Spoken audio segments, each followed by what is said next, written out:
Cara, me conta, naquela época desses carros que vocês trouxeram, que quer dizer, não era o carro de share, né, de volume ali da BMW, não eram os produtos de volume, né, eram outra família, mais premium ainda e tal.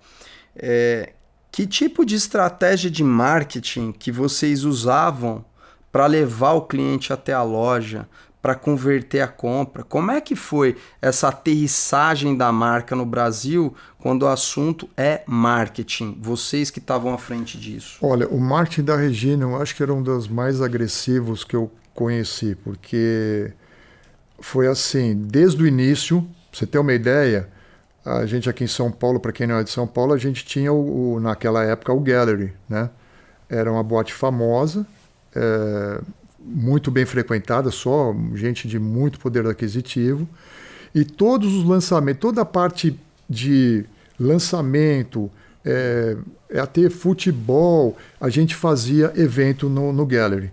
Então, o público do Gallery já era praticamente um alvo para a gente, né? Porque ali estava toda o pessoal de grana na época, né? Então, isso facilitou muito a você, no marketing, achar o seu nicho, né? Você colocar um posicionamento de mostrar carro. Então, a gente estava sempre, nesse sentido, investindo muito nessa área. Então, quando você pega o marketing, né, que você perguntou da Regina, que eram as festas, as festas grandiosas, esses lançamentos, não tinha economia nisso. Não existia economia nisso. Só coisa de primeira linha. Desde lançamento até evento. Quando a gente... vou dar o exemplo do marketing lá para Brasília, já avançando um pouco no tempo. Eu volto para Brasília para o lançamento da concessionária que já estava pronta. O que nós fizemos? Uma festa de inauguração. Cara, essa festa bombou. Aqui em São Paulo você vai dar uma festa, você praticamente convida 100 pessoas, vou dar um exemplo, 100 pessoas, vão 50, vão 60, né? Lá é o contrário, cara. Em Brasília tem algumas peculiaridades, né? Convidado convida lá? Não, é o boca a boca, lá é violentíssimo, né? Porque, imagina, primeiro que já é uma cidade mais pacata, né, do que São Paulo, e sem tantas oportunidades. E quando você tem uma coisa grandiosa de repercussão, nós fizemos uma festa de inauguração, foi o governador do Distrito Federal, o Joaquim Roriz, foi o Paulo Otávio, que era empresário de lá, teve muita gente, teve o próprio Digênio, que era o dono do Colégio Objetivo, que já faleceu e tudo mais, mas foi assim, o Roriz também já faleceu, né? Mas o impacto foi muito grande na cidade, sabe? E isso já traz um lançamento muito bacana, que quando eu comecei lá, já existia o boom da cidade, porque ao invés de você publicar, isso vai no boca a boca. E lá é muito forte isso. Esse é o ponto forte de Brasília. A net lá é muito... Apesar de, na época, não ter rede social, de não ter celular, esse era o caminho mais rápido de acontecer.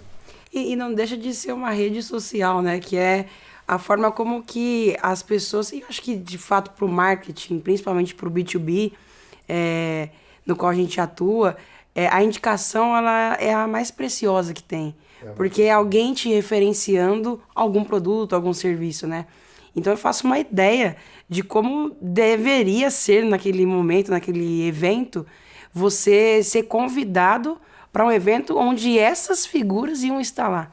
Exato. E como que foi, assim, um pouco disso, Fernando? As pessoas chegavam lá, tinha alguma questão de restrição de convidado, ou até vocês preferiam que enchesse, assim? Não, a gente até preferia que tivesse volume, né? A gente tinha os cuidados, como existia muita gente importante, evidentemente já tinha segurança, já tinha toda uma estrutura que os próprios políticos têm, etc., né? Então foi muito bacana esse start que nós demos lá, facilitou muito o meu trabalho, né? Porque era a minha missão, era montar lá. Então, para mim, já foi um sossego eu ter conseguido montar. O primeiro passo eu já tinha dado. O segundo passo foi avançar para cima do nosso público, que eram as embaixadas, né? foi aí que começaram alguns percalços, que era o que você perguntou da carteirada, do cartão. O meu começou ali, porque eu comecei as primeiras visitas, né? Eu era gerente lá na época, com esse objetivo, e aí eu conversava com o diplomata tal, olha, vamos fechar? Vamos, mas espera, Fernando, deixa chegar o seu diretor, a gente fecha, porque existia a hierarquia, era muito forte, e aquela coisa do status é muito forte também. Então o que acontecia? Eu comecei a não conseguir concluir no começo as vendas. Aí liguei para o Tony Regino, falei, Tony, eu tô com um problemão aqui, cara. Eu não consigo evoluir porque os caras querem que algum diretor venha fechar. Ele falou, então peraí, você é o meu diretor biônico, você vai receber os seus cartões de visita. A promoção mais rápida da história Foi do uma Fernando promoção relâmpago. Eu já virei diretor ali em alguns minutos. Conclusão. Pô, tinha outro status, eu era diretor da BMW, entrando numa embaixada. Cara, conheci todo mundo. Aí você é uma peça atrativa, né?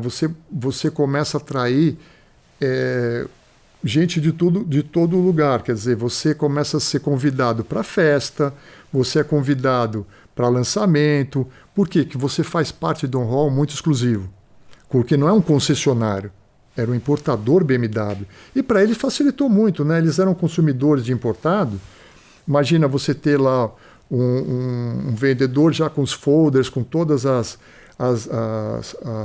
ficha técnica do seu BMW e, ao mesmo tempo, com a responsabilidade de entrega, que para eles facilitou muito, né? Eu entregava dentro da embaixada. Então, isso daí trouxe um volume de negócios grande, uma credibilidade muito grande e acabou dando todo esse sucesso que eu tive lá em Brasília, né?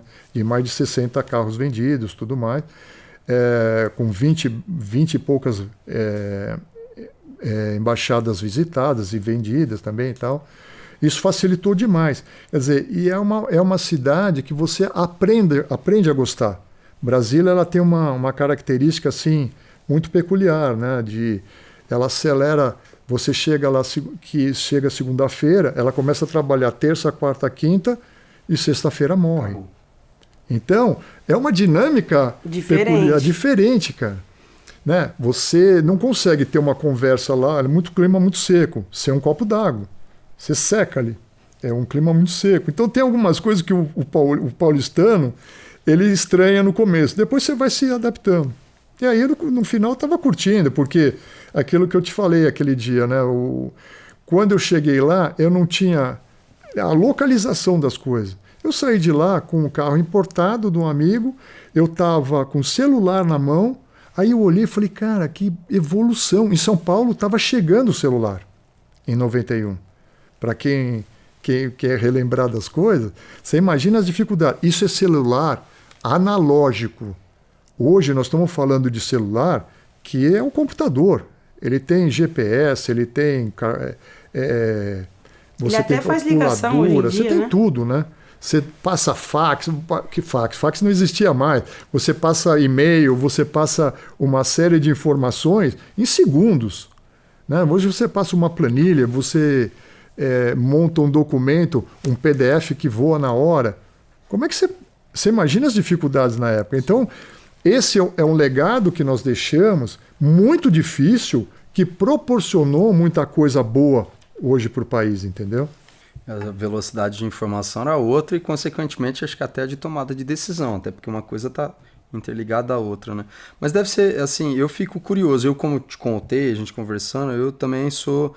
Brasília é a cidade do meu coração, né? Eu tive uma temporada lá e eu fico imaginando que eu fui para lá, essa época que você estava dizendo era o quê? 91? 90, 91.